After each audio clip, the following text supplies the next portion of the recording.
తెలిసి కావాల్సుకొని మోసం చేసేటోడే రేవంత్ రెడ్డి. మళ్ళీ ఆయన చాలా నిజాయితీ గల మోసగాడమ్మా, ఆయన తప్పు కాదు, చాలా నిజాయితీ గల మోసగాడు రేవంత్ రెడ్డి. ఆయన ముందే చెప్పిండు, ప్రజలు మోసం చేసేటోళ్ళకే నమ్ముతారు, గొర్రె కషాయాన్ని నమ్ముతుంది అని చెప్పి ఆయన చెప్పి మోసం చేసేటోళ్ళకి నమ్ముతారు కాబట్టే నేను మోసం చేస్తున్నాను కూడా చెప్పిండు. అది కూడా టీవీలలో ఉన్నది, యూట్యూబ్లో ఉన్నది, మీరు చూసుకోవచ్చు. ఇప్పుడు కూడా ఏం చేస్తుండు రేవంత్ రెడ్డి అంటే మళ్ళొక్కసారి ఆయన అంటాడు, నేను నిన్న మొన్న చూస్తున్న మంత్రులు మాట్లాడుతున్నారు, జూబ్లీహిల్స్ అని అంట కాంగ్రెస్ గెలుస్తూనే అభివృద్ధి జరుగుతుందంట. మరి 24 నెలలకెళ్ళి ఎవడున్నాడు కాంగ్రెస్ కాకపోతే రాష్ట్రంలో అధికారం కాంగ్రెస్ ఉంది కదా, మరి 24 ఏళ్ళకెళ్ళి ఎందుకు ఏం చేయలేదు నువ్వు? 2 ఏళ్ళకెళ్ళి ఎందుకు రోడ్లు వేయలేదు, ఎందుకు మోరీలు కడతలేవు, ఎందుకు ఏం డెవలప్మెంట్ చేయలేదు? ఇలా కొత్తగా ఎలక్షన్ రాగానే డెవలప్మెంట్ అని మాట్లాడుతుండు. ఆయన ఏం డెవలప్మెంట్ చేస్తుంది కాంగ్రెస్?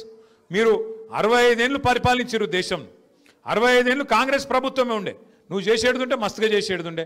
కేసీఆర్ కట్టినట్టు హైదరాబాద్లో 42 ఫ్లైఓవర్లు మీ షేక్పేట్ ఫ్లైఓవర్తో సహా కట్టింది ఎవరు? కేసీఆరేనా?